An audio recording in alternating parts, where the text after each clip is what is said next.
Welcome to the Deep Dive, the place where we take the vast, often contradictory flow of historical sources, articles, research papers, personal notes, and distill it into the knowledge you need, giving you the shortcut to being truly well-informed.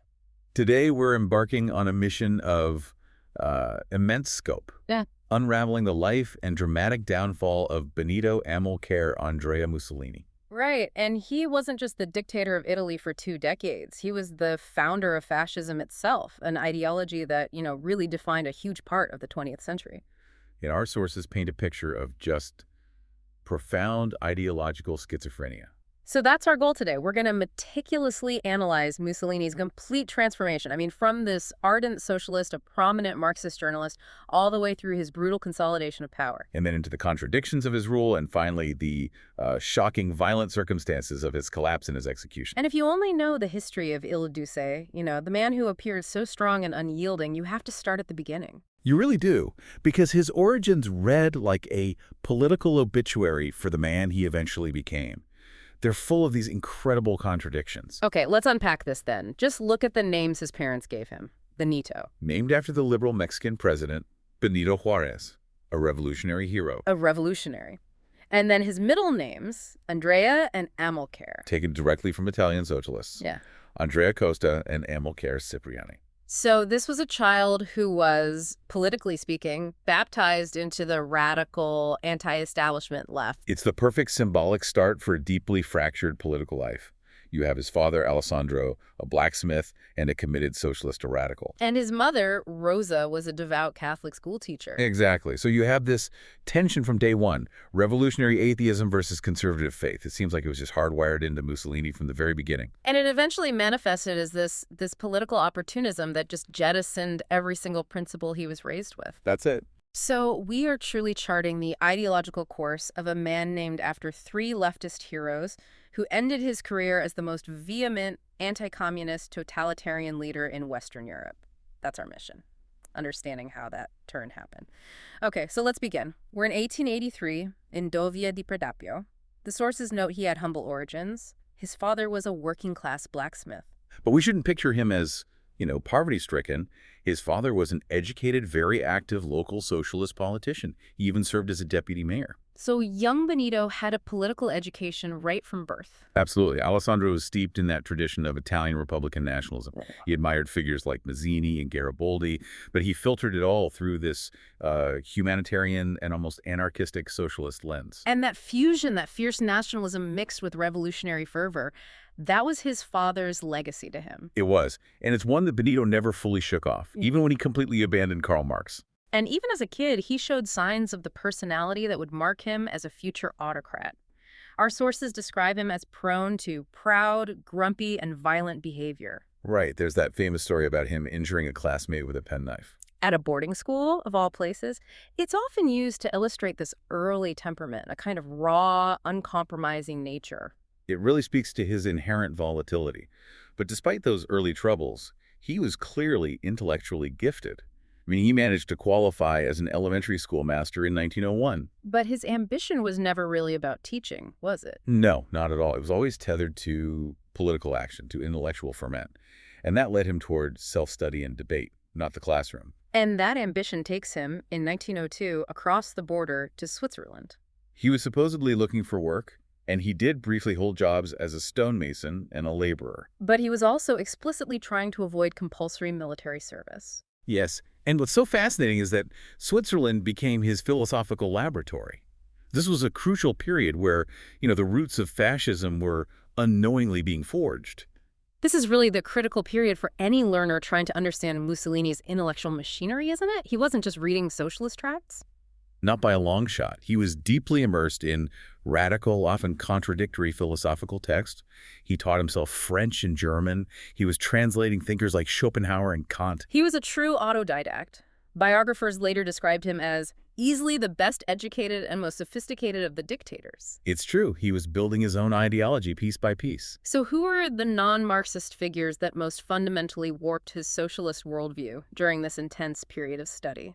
We have Marx, obviously, but the real structural shift seems to have come from elsewhere. The trio that provided the intellectual ammunition against orthodox Marxism were Friedrich Nietzsche, the elite sociologist Vilfredo Pareto, and most crucially, the revolutionary syndicalist Georges Sorel. Okay, Nietzsche, I can see that. Mussolini just absorbed Nietzsche's scorn for the masses, for democracy, for egalitarianism.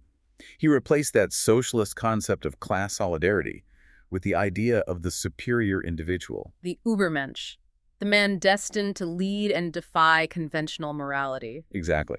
So the socialist intellectual suddenly finds a philosophical justification for his own superior ego, for his rejection of the democratic process. But Nietzsche doesn't really give you a political program, he just gives you a self-justification. Sorel, on the other hand, Sorel provides the methodology for political change. Precisely. Sorel, a French syndicalist, argued that liberal democracy was decadent and capitalism was crumbling. And crucially, he rejected the dry economic theories of classical Marxism. The ones that promised a socialist paradise through predictable historical forces. Right. Sorel said you couldn't wait for history. You needed action. He emphasized the potent use of violence, direct action like the general strike, and the necessity of a political myth. And that idea of myth, that's where Sorel connects directly to fascism, isn't it? He's basically saying political movements succeed not through rational debate, but through emotional appeals, visceral symbols, and a unifying story. A myth that drives the masses to action.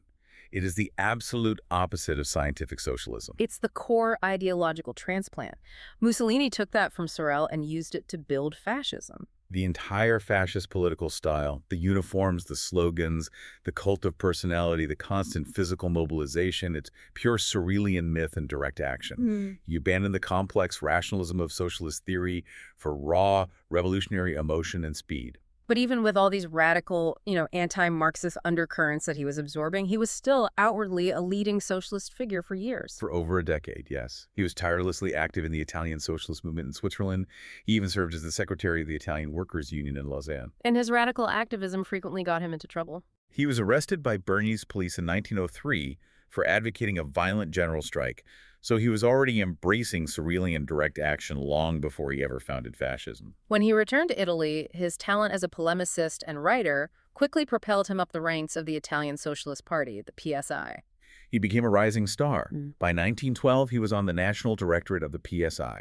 The party saw his talent and appointed him editor of the official PSI newspaper, Avanti. And that was a pivotal moment for him to wield mass influence. He leveraged that position brilliantly, didn't he? Oh, extremely successfully. Under his aggressive and sensationalist leadership, Avanti's circulation didn't just grow, it skyrocketed. It went from about 20,000 copies to a massive 100,000. Which just proves that, above all else, Mussolini was a phenomenal propagandist. A shrewd manipulator of public attention. It was a skill he perfected and carried directly into his dictatorship. He understood media and how to reach the masses through emotion. And yet, what exactly was his flavor of socialism during this period? Given his exposure to Nietzsche and Sorel, was he a true believer in Marxist theory? Well, he certainly presented himself as one. He'd call himself an authoritarian communist and openly declare Karl Marx the greatest of all theorists of socialism. He could quote the literature extensively. But simultaneously, that Nietzschean ego was fully active. He was intensely anti-clerical, publishing works like his novel, The Cardinal's Mistress, and attacking religion as a disease of the psyche. He called Christianity a promoter of resignation and cowardice. So he believed in the class struggle, but not necessarily in equality or humility. He rejected the very spirit of egalitarianism that socialism stood for. Precisely. He was replacing it with the idea of a superior man leading the revolution. He was fundamentally influenced by that Nietzschean rejection of the herd mentality. He felt orthodox socialism had become predictable, bureaucratic, and timid. It had faltered, in his words, because it was too focused on Marxist determinism and reformism instead of the revolutionary violence Sorel advocated. He was, as he sometimes styled himself, vero eretico, the sincere heretic. Already an internal opponent of the party orthodoxy he was supposed to be leading.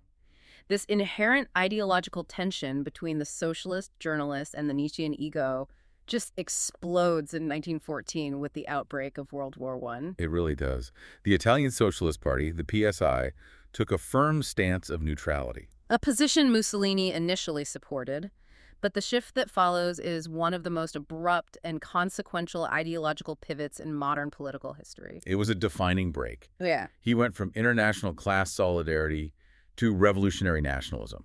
Within weeks of the war starting, Mussolini became this fervent interventionist. How did he justify that? He argued the war wasn't some imperialist conflict to be avoided, but a revolutionary opportunity. He believed it would fulfill the unfinished goals of Italian unification by liberating Italians under Habsburg rule. And he also argued it would bring about social revolution by overthrowing the reactionary monarchies in Germany and Austria-Hungary. Exactly, which he saw as obstacles to a true socialist state. So he essentially repackaged the war as a revolutionary act. But that went directly against the core internationalist tenets of the PSI. And he was promptly expelled from the party for it.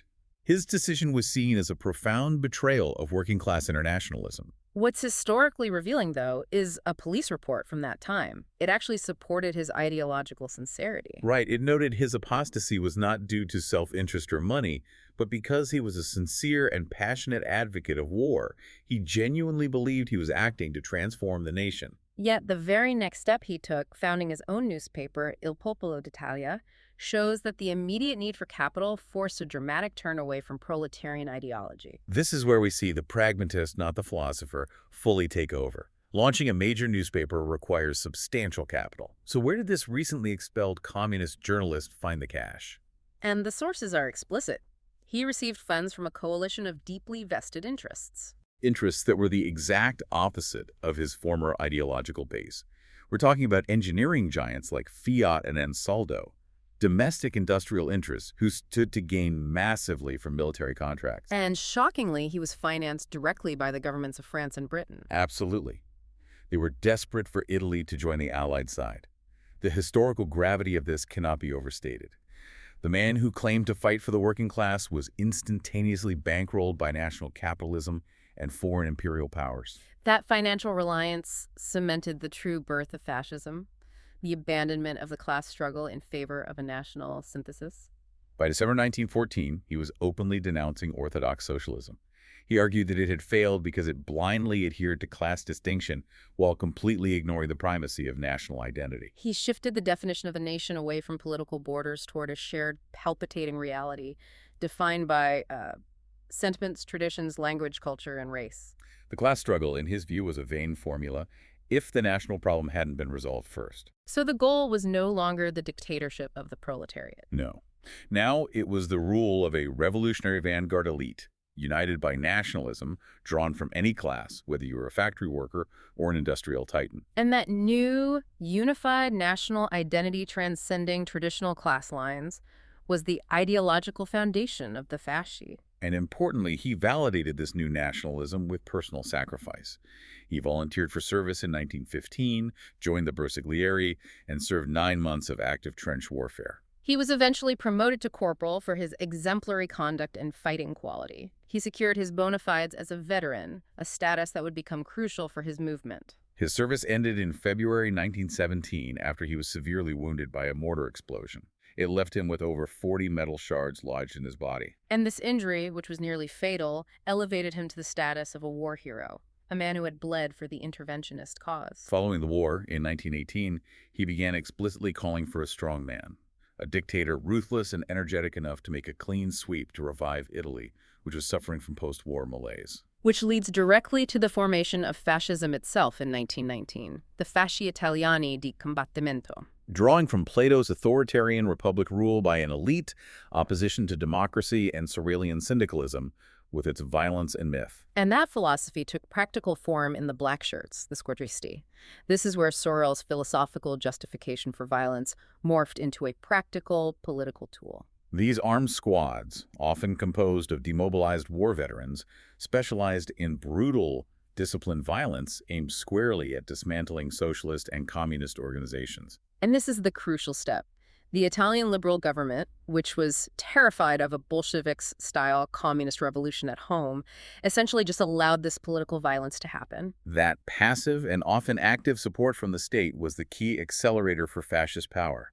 Conservative elites and property owners saw the black shirts as their bulwark against the left. By 1921, the movement had transitioned into the National Fascist Party, and by October 1922, they were ready to demand power through the March on Rome. But the sources are clear. The March on Rome wasn't a military conquest. It was a psychological and political operation. Right. While 30,000 black shirts mobilized, they were poorly armed. They likely would have been easily defeated by the standing Italian army if orders had been given. The real crisis was political. Prime Minister Luigi Factor requested King Victor Emmanuel III declare martial law to suppress the mobilization. But the king refused, sealing the fate of the Italian liberal state. Right. We have to analyze this. Why would the king not use the full force of the state against this militia? This is the critical political miscalculation. Historians suggest the king feared civil war if the army was ordered to fire on the fascists. But there's a stronger argument rooted in the sources. Which is? The conservative establishment, led by the king, desperately hoped to co-opt Mussolini. They believed they could use his popularity and the brute force of the fascists to restore order, eliminate the threat from the left, and then just manage him within the constitutional framework. What a stunning underestimate of his ambition. A fatal one. Mussolini wasn't even in Rome. He was waiting safely in Milan and was simply summoned to become prime minister. It was a constitutional transfer of power achieved under duress, an appointment achieved via threat, political paralysis, and the underestimation of the ruling class. So Mussolini takes power in October 1922. Despite the theatrical violence of the March on Rome, the fascists were initially a minority in the new coalition government. How did he avoid being immediately outvoted and deposed? That's where the shrewdness of his transition comes in. He didn't just seize power, he legally undermined it, piece by piece. His first step was immediate. Using a provision within the Constitution, he obtained full dictatorial powers for 1 year. Which gave him the time and legal authority to begin restructuring the state without immediate parliamentary resistance. Exactly. His stated goal was the eventual establishment of a totalitarian state with himself as Il Duce. So how did he ensure future parliamentary dominance, even after his temporary dictatorial powers expired? Through the 1923 Acerbo Law. This was probably the most cynical piece of electoral legislation in Italian history. It turned Italy into a single national constituency. And it guaranteed that the party or list receiving the largest share of the vote, provided it was at least 25%, would automatically receive 2/3 of the seats in parliament. Which effectively made it impossible for any organized opposition to challenge the fascists. It rewarded intimidation and manufactured majorities. It ensured permanent fascist political dominance, but the facade of constitutionalism collapsed entirely during the Matteotti crisis in 1924. Yes, this was when the violence that brought him to power came back to haunt him. Socialist Deputy Giacomo Matteotti openly denounced the electoral fraud enabled by the Acerbo Law. He basically called the new government illegitimate. And he was promptly kidnapped and murdered. The murder was quickly linked to a fascist squadristi leader, and the political fallout was immediate and catastrophic. Public opinion turned sharply against Mussolini. The opposition, in protest, withdrew from parliament in what was called the Aventine Secession. They were hoping to compel the king to dismiss Mussolini. But the king didn't act. He feared renewed political instability, maybe even a second, more violent fascist coup. He stalled. And meanwhile, Mussolini was under immense pressure from his own hardline militants. His own black-shirt commanders gave him an ultimatum. Abandon the pretense of democracy, or we will abandon you. So he was caught. Faced with internal party collapse and a potential revolt by his own forces, he chose consolidation. On January 3, 1925, he gave his truculent speech, where he openly accepted political, moral, and historical responsibility for all the squadristi violence. And that ended the crisis by ushering in the formal police state. By 1927, the scaffolding of the dictatorship was firmly in place. His title changed from President of the Council of Ministers to Head of the Government, making him answerable only to the king, not Parliament. A huge step toward becoming a legal dictator. Then all other political parties were outlawed by 1926. And by 1928, an electoral law abolished elections entirely. They were replaced by these plebiscites, where voters could only approve or reject a single list of candidates selected by the fascist Grand Council. And even though the Grand Council was constitutionally the highest authority, it was entirely subservient to him. Absolutely. The sources stressed that only Mussolini had the power to summon the council and determine its agenda. It was designed purely as a rubber stamp. Centralization was everything. He often held up to 7 crucial ministries simultaneously. Interior, Foreign Affairs, War. All of them. He ensured all threads of authority ran directly through his office. And speaking of centralized control, this period also saw his dramatic campaign against the Sicilian mafia, assigning Cesare Mori, the Iron Prefect, the mission of eradication. Mussolini saw the mafia as a direct threat to the authority and prestige of the state. He gave Mori carte blanche demanding the authority of the state be absolutely, I repeat, absolutely, reestablished in Sicily. And Mori acted with stunning brutality. Mass arrests, taking women and children hostage, the siege of towns, the use of torture. In terms of raw statistics, it worked. The murder rate in Palermo province dropped dramatically. It was a huge propaganda success for the government, showing they could deliver order where the liberal state had failed. But the success of the campaign brought an inherent danger to the fascist establishment itself. That's the irony. Mori's inquiries inevitably began revealing significant collusion between mafia families and the local fascist political leadership. Corruption, land grabs. All of it. So Mori was dismissed in 1929 under the propaganda claim that the mafia was now completely defeated, which effectively terminated the investigation before it could expose high-level fascist corruption. Let's turn to the economic and propaganda front. His dictatorship relied heavily on transforming Italy into a modern, powerful state through these highly theatrical government initiatives, the famous battles. Yes. The battles were signature Mussolini policies. They were conceived as spectacles of national unity and purpose, rather than purely rational economic programs. The most prominent was the battle for wheat, Which was launched to achieve agricultural self-sufficiency or autarky. It sounds laudable on the surface, achieving food independence, but it was a classic example of propaganda trumping economics. What were the real-world costs? The costs were high. While it succeeded in creating 5,000 new farms, famously draining the Pontine marshes and establishing new towns like Latoria and Sabaudia, it was deeply inefficient. It required high tariffs to protect the domestic market and diverted resources away from more profitable exports. So things like olive oil and citrus fruits suffered. Correct. Economically, the country suffered from resource diversion and price inflation for food. It created a powerful myth of national competence while pushing the country further into debt. So by 1935, Mussolini was making this extraordinary claim that 3/4 of Italian businesses were under state control. The principle was that the state was everything. As he wrote in The Doctrine of Fascism, the crisis can only be settled by state action and within the orbit of the state. The economy served the regime's prestige. And this brings us to the ultimate symbol of fascist competence. The myth that, say what you like about Mussolini, he made the trains run on time. A masterpiece of propaganda. We have to clarify that significant improvements to the Italian railway system, including electrification and modernization, were underway before Mussolini took power. So what did he do?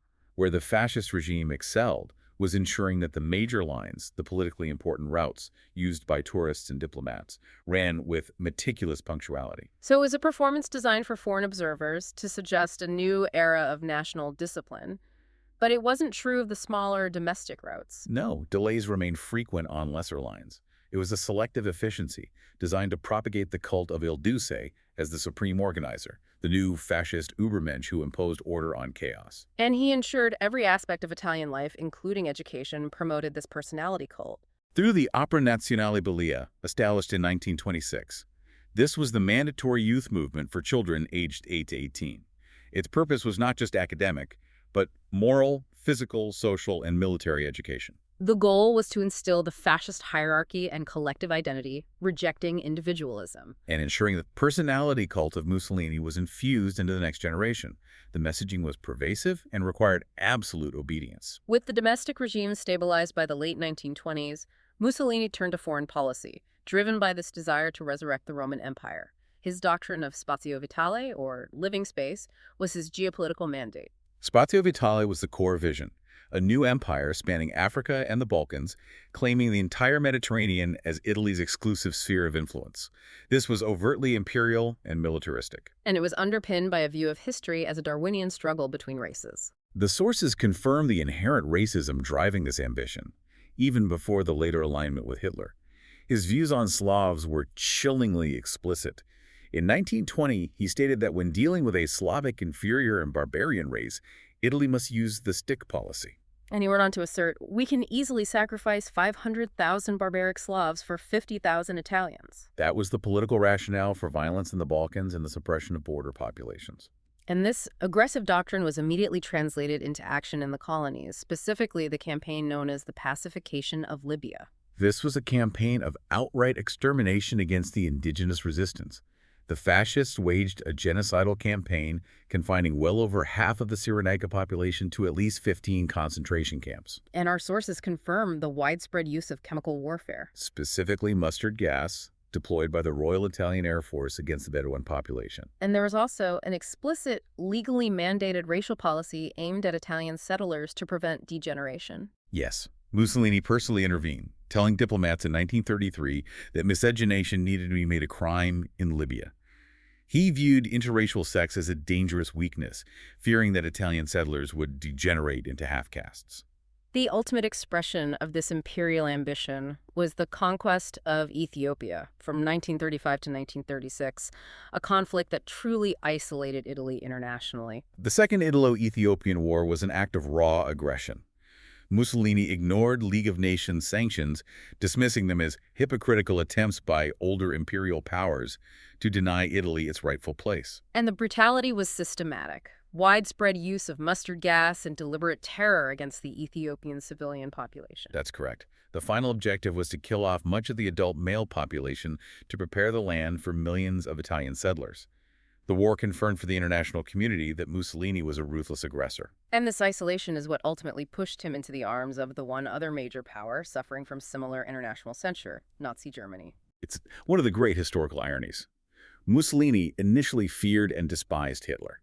In 1934, he mobilized troops and threatened war against Germany over Austria. He even formed the Stresa Front in 1935 with Britain and France specifically to contain German expansionism. And his initial view on Hitler's core ideology, biological racism, was one of utter contempt. He famously dismissed it as German vice and errant nonsense, stupid and idiotic. He specifically claimed there was no Jewish question in Italy. He viewed race through a cultural and national lens, not a pseudo-scientific biological one. But the sanctions over Ethiopia burned his bridges with the Western democracies, making the alliance with Germany inescapable. By 1936, the Rome-Berlin axis was formed. And by 1938, under Hitler's direct influence, the fascist regime completely reversed its stance on race. The result was the Manifesto of Race, followed by specific racial laws closely modeled on the Nazi Nuremberg laws. These laws stripped Jews of Italian citizenship, barred them from military and professional positions, and prohibited marriage or sexual relations between Italians and so-called inferior races, Jews and Africans. What's fascinating and important for you, the learner, to understand is how unpopular and internally contested this was within Italy. It was profoundly unpopular, even within the fascist party establishment, which had not been anti-Semitic. Mussolini himself later expressed profound regret over the measure, admitting it was a conscientious German essay translated into bad Italian. And during World War II, Mussolini and the Italian military often actively opposed or hindered German efforts to deport Italian Jews in occupied territories. Which just illustrates the regime's ideological inconsistency and underlying distaste for the extreme biological anti-Semitism imported from Germany. Before we move to the war years, we have to address his most politically pragmatic and ideologically contradictory maneuver, his relationship with the Catholic Church. Pure political genius and supreme cynicism. He privately called the papacy a malignant tumor, but he understood that he could not achieve total control over Italy without neutralizing the powerful influence of the Church. He set the stage by having his own children baptized and undergoing a religious marriage ceremony in 1925, years after his civil marriage. And this all culminated in the 1929 Lateran Treaty, resolving the Roman question that had plagued Italy since unification. The treaty recognized Vatican City as an independent sovereign state, provided massive financial compensation to the Holy See, and established Catholicism as Italy's state religion. Pope Pius XI was so grateful he hailed Mussolini as the man of Providence. That public reconciliation was essential for his legitimacy. But how did he maintain his own supremacy? The fascist regime never ceded ideological ground. They were very careful to assert the primacy of the state. They famously mandated that pronouns referring to Il Duce had to be capitalized like those referring to God. A visual assertion of state superiority? And despite the public reconciliation, Mussolini maintained his virulently anti-clerical views in private, confirming he was an outright disbeliever. It was a marriage of convenience for the sake of political power, not a sincere conversion. We arrive at the final destructive act of Mussolini's career, World War II. By the late 1930s, the Axis alignment was firm. He signed the Pact of Steel with Germany in May 1939. What was his fundamental strategic miscalculation? It stemmed directly from his social Darwinian worldview. He genuinely believed that Italy and Germany, the virile nations due to their high birth rates and martial spirit, were destined to rule the continent. While Britain and France, which he dismissed as effete nations, were in terminal decline. He was convinced of inevitable Axis victory and wanted Italy to be present at the division of the spoils. When Hitler invaded Poland in September 1939, Mussolini declared non-belligerence, despite the Pact of Steel. That was because his own military leaders had informed him that Italy wouldn't be ready for major operations until 1942. That decision was temporary, driven by necessity, not principle. Because when Germany swiftly crushed France in June 1940, Mussolini panicked. He believed the war was effectively over, and that Germany's victory was imminent. He declared war on Britain and France, stating explicitly he needed to join simply to share the spoils. This action earned him that famous condemnation from President Franklin D. Roosevelt. The hand that held the dagger has struck it into the back of its neighbor. And Italy paid the price almost immediately. Mussolini initiated what he called a parallel war, attempting to achieve quick victories in the Mediterranean and North Africa. It failed almost universally, The campaign against Greece resulted in a humiliating stalemate. and the British defeated them decisively in North Africa, leading to the crushing defeat at the Second Battle of El Alamein in late 1942. And these military failures, combined with Italy's heavy losses on the Eastern Front, severely damaged Il Duce's prestige at home. The collapse was strategic and domestic. The required German presence in Italy to prop up the failing Italian forces was humiliating and served to sharply turn public opinion against the war and against Mussolini himself. By 1943, the home front was in chaos. Industrial strikes, the first major labor unrest since 1925, broke out in the northern cities. The totalitarian facade was crumbling under the weight of military failure. The definitive military crisis was the Allied invasion of Sicily in July 1943. That invasion proved the army was collapsing and the fascist state was unable to defend the homeland. Mussolini met with Hitler and was reportedly so stressed he was barely coherent. That same day, Rome itself was bombed by the Allies for the first time. This prompted the internal revolt, the meeting of the Grand Council of Fascism on July 24, 1943. This was the internal coup d'etat. Dino Grandi, a powerful fascist official, proposed a resolution demanding that King Victor Emmanuel III resume his full constitutional powers. In essence, a formal vote of no confidence in the man who created the council. After a 9-hour, tense debate, the motion passed 19 votes to 8. A stunning internal betrayal. But the vote itself was only advisory. It required the king to act. The next day, July 25th, Mussolini went to the royal palace expecting, maybe, a reprimand. Instead, the king formally dismissed him and ordered his arrest under the guise of protective custody. The public rejoiced, believing the war was finally over. The king appointed Marshal Pietro Badoglio, who quickly dissolved the fascist party. Mussolini was shuttled around various locations, finally ending up high in the mountains at Campo Imperatore, a remote ski resort prison. The Germans, however, were not about to lose their key ally. Far from it. In September 1943, German commandos staged the famous Gran Sasso raid, a daring mission led by SS officer Otto Skorzeny. They used glider-borne troops who landed on the mountain plateau and rescued Mussolini without a single shot being fired. He was returned to the north and installed by Hitler as the figurehead of a collaborationist regime. This was the Italian Social Republic, or the Salò Republic. A German puppet state in occupied northern Italy. Mussolini had virtually no actual control, admitting later he was under virtual SS house arrest. He was compelled by Hitler to carry out acts of vengeance, most notably orchestrating the execution of those Grand Council members who had betrayed him, including his own son-in-law. The political terror was immense, but his power was negligible. The sources reveal the psychological cost of this humiliating final phase. He spent his final months writing his memoirs, My Rise and Fall. And in an interview in January 1945, his total disillusionment was laid bare. He confessed, "I am finished. My star has fallen. I work and I try, yet know that all is but a farce. I feel I am the last of spectators." He described himself as little more than a corpse. The self-proclaimed Übermensch had been stripped down to a broken, powerless old man. The end came swiftly and brutally in the spring of 1945. On April 25, 1945, Mussolini attempted a desperate flight to Switzerland, disguised in a German uniform, accompanied by his mistress, Clara Petacci. They were captured by communist partisans near Lake Como 2 days later. And they were summarily executed by shooting on April 28, 1945. And the final act, the public disgrace in Milan, was a brutal political statement designed to humiliate the regime and discourage any lingering fascist loyalties. It was necessary political theater. The bodies of Mussolini, Petacci, and several other executed fascists were transported to Milan and dumped in Piazzale Lorio, the exact square where Axis authorities had previously executed 15 anti-fascist partisans. The crowd subjected the bodies to abuse. And they were then hung upside down from the roof of a service station, symbolically humiliating the dictatorship and physically signaling that fascism was dead and disgraced. What a monumental and deeply contradictory life. We have traced the trajectory of Benito Mussolini from a young man named after socialist heroes who edited the leading socialist paper through his transformation into the totalitarian Duce. He governed through grand centralized economic battles, signed a massive treaty with the church he privately despised, and ended his life as a desperate German puppet, publicly executed and hung upside down. The specific detail that often gets lost in the story of his brutality is his tremendous intellectual capacity.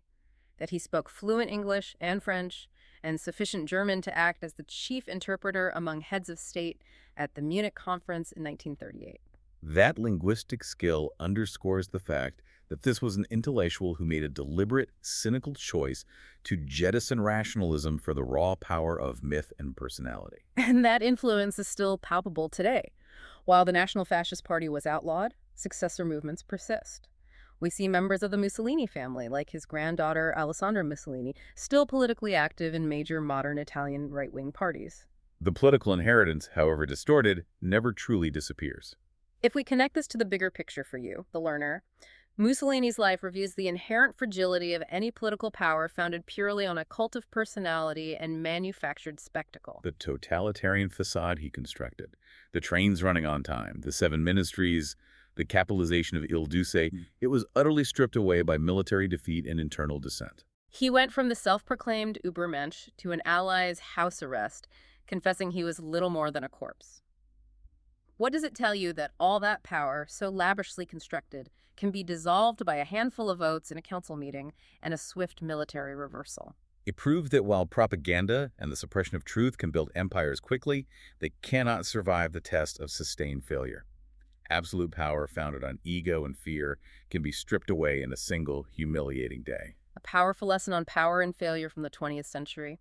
Thank you for joining us on this deep dive. We hope this analysis provides you with a clear, contextual understanding of one of history's most complex and disturbing transformations.